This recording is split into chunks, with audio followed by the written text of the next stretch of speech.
Eddwaliro ly'e Kisiizi erisangibwa mu disitulikiti y'e Rukungiri ly'erimu ku ago agaakoseddwa ennyo amataba agava ku nkuba efudemba mu bitundu eby'ensangi zino.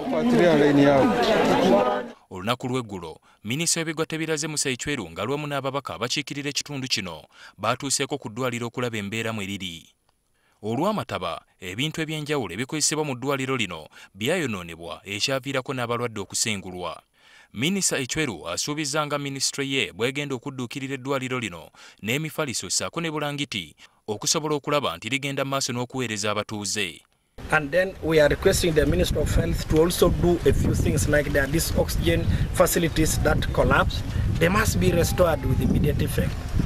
Ono alagidde aba disitulikiti y'e Rukungiri okugogola emyala egiriraanye eddwaliro lino okwewala amataba okuddamu okulikosa. Channeling the water because the rains are going to come. Probably even worse rains than what we have witnessed. Bo ababaka Parliament abakiikira ebitundu eby'enjawulo mu disitulikiti y'e Rukungiri bawaddeyo obukadde 10 buyambeko mu kuddaabiriza embeera y'eddwaliro nga buno buweereddwayo mbaka omukyalo wa disitulikiti eno Wilfred Masiko.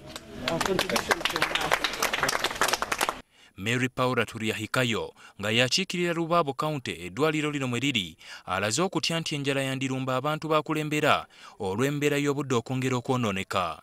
Now the rains come and the place is devastated by floods.